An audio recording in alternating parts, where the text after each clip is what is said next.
So, Solo Star Wars story is a beginning story to the character of Han Solo, played not by Harrison Ford, but by someone else, Alden Arinkovich. I can't pronounce his name, but that's his name. And yeah, basically it's set after the episode 3, but before Rogue One and episode 4. So it's basically the story is about how Han came to be, how he met Chewie, how he met Lando, and how he became this smuggler and stuff. So what did I think of the film? I thought, right at the bat, I think it was a decent film. I didn't think it was amazing, but I didn't think it was necessarily a bad film either. I thought it was just decent, okay? There's definitely a lot of good action in this film.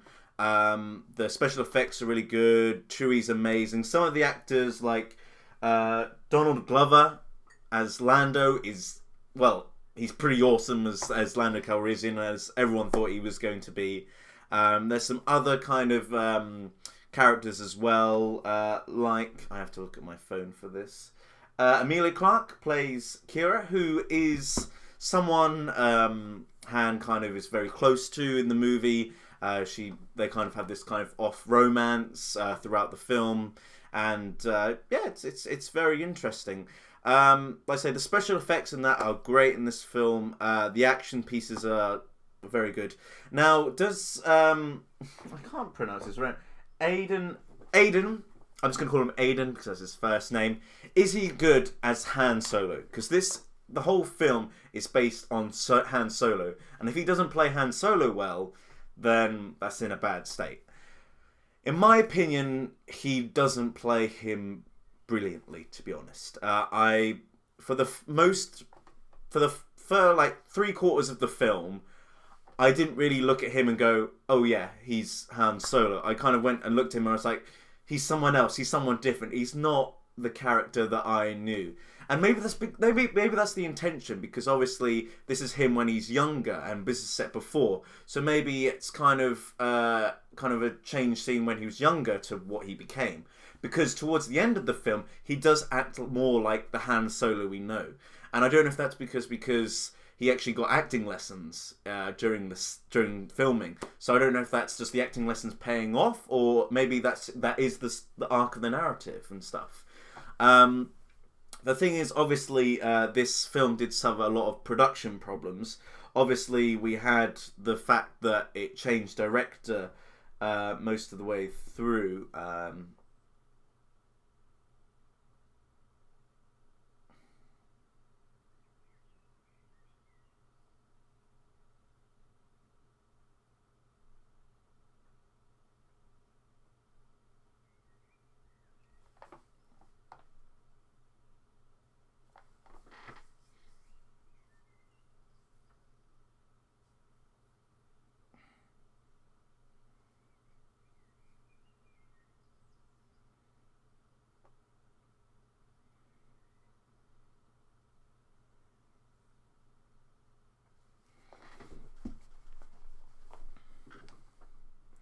Yeah, so the director actually changed halfway through production to Ron Howard, who is someone who is... Where is he actually there?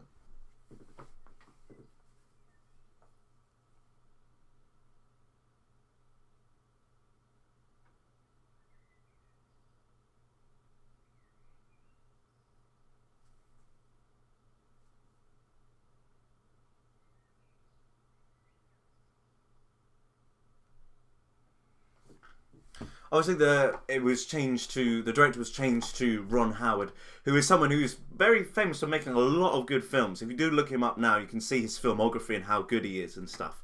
And he actually ended up reshooting 70% of the film, which is insane. That number of reshoots, and it does make the film kind of feel out of place at times. And this is kind of where the problems lie. So the problems lie in the fact pacing, for a start. Pacing is all over the place. Like, there is moments of just action, and Like, we're just throwing loads of stuff right in our faces right at the beginning with no kind of pause or anything. And then the centre of the movie is this one gigantic pause where not really much, we're just introduced to characters and stuff and not a lot goes down. And then the end of the film is kind of like, there's action and then it's not action, and then it just seems very off-pacing, has quite a lot of pacing problems, and just the amount of information we're given is just all of a sudden loads and then none for ages and stuff like that. So that's kind of where the problems lie, and there seems to be too much they're trying to tell in a sense. Like there's no really overarching narrative for Han Solo and his big changes. It just kind of feels out of place, where the narratives is just kind of thrown here, and different plot lines are just mingling up into each other, kind of like this, and it all kind of. And I think just the fact that the whole film's been redirected and stuff like that kind of makes the film feel jungled up in places, which I kind of feel it didn't really need and stuff. Regarding the like nostalgia factor, there is nostalgia in this film. Like I say, the guy who plays Han Solo, Aiden, he does become more like Han Solo in the end. Obviously, you've got Chewbacca in the film. There is a big cameo towards the end. I won't say who it is. Actually, I probably will edit that out. But yeah, it's a solid film in the franchise, and I feel like it's, like I say, it's not amazing by any means, but it's a decent Solo film, and yeah, like the effects are good and the action's really good. Obviously, the music directed by John Williams music. That kind of really brings in the nostalgia for me, and there are definitely lot of nostalgic moments throughout the film, and more towards the end of the film, which is why I think the second half of the film, or like the last act of the film, is a lot better than the rest of the film. And I don't know if that's because that's when Ron Howard actually took over. But the latter part of the film is definitely better in my opinion. So yeah, that's gonna be my review, guys. Hope you guys check out Solo Star Wars Story. I'm gonna give the final rating of Solo Star Wars Story. It's hard because I feel like 7 is being quite generous, but 6 I feel like it deserves more. So I'm gonna say a solid 7 out of 10, because I think 7 makes it a very solid, above average film, but it's not, it's not where near amazing 8 out of 10. And I think it's because it feels messy at times. But that's the other thing. The villain in this film, the villains are kind of all over the place.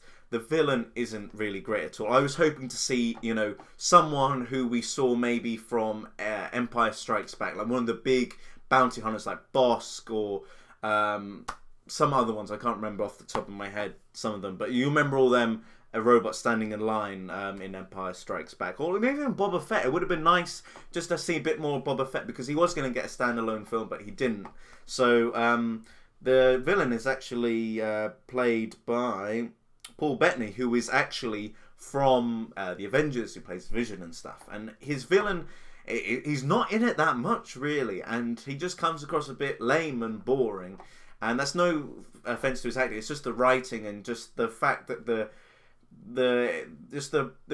rhythm of the film is just not that great, and it doesn't really serve much purpose for him. So also one other guy in the film, Woody Harrelson, is in the film. He kind of plays like this pirate outlaw who kind of teaches Han in the ways of smuggling and being a smuggler. And he really is a good actor and stuff, and he really kind of serves as this kind of central point throughout the film, and he's quite a likable character.